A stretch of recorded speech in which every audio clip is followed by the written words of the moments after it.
if Dr. White wants to get rid of this middle knowledge, then he's got to reject either God's omnipotence or God's omniscience.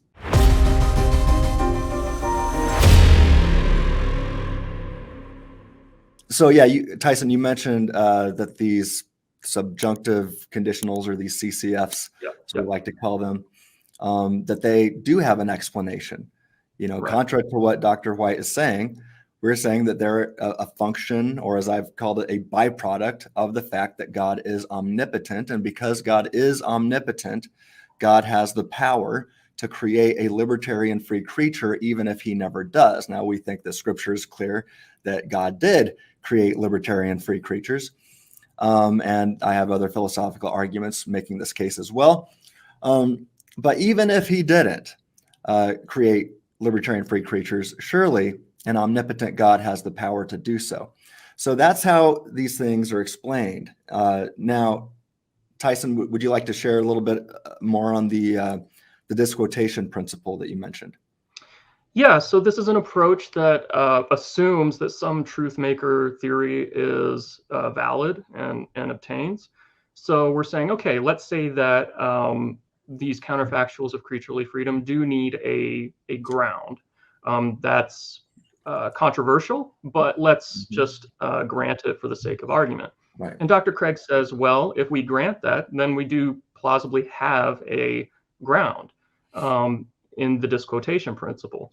What makes the truth of that proposition of counterfactuals of creaturely freedom, what makes that true is the state of affairs disclosed in the proposition itself. So we might say the proposition, it is true that were God to create Peter in first century Palestine, then he would freely deny Christ. And what makes that proposition true, now we're not talking about the proposition, but the state of affairs. What makes that proposition true is the state of affairs. Were God to create Peter in first century Palestine, he would freely deny Christ. So that is the explanation for the truth value of that counterfactual of creaturely freedom. Great. And, and I might be missing something, but if one takes actually Dr. Craig's approach, and he has a whole book on this topic, these things, these subjective conditionals, or these CCFs, these counterfactuals of creaturely freedom, these things don't actually exist in any ontological kind of way. And so, so according to Dr. Craig's position, now there's different Molinists hold different views on this. Dr. Craig is an anti-realist. Kirk McGregor is a conceptualist and say these things exist, but they are grounded in the mind of God.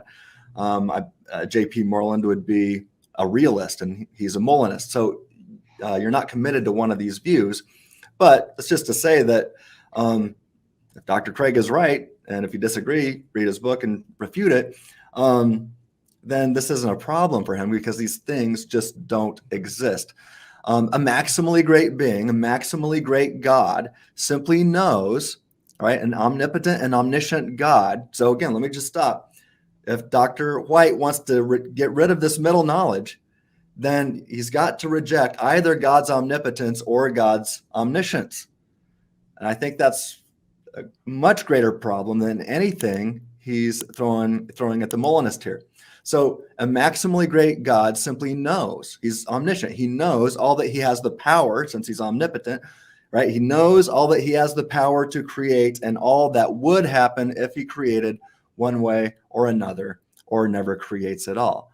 So again, at the least, on Dr. Craig's view, nothing else but God actually existed prior to his creative decree.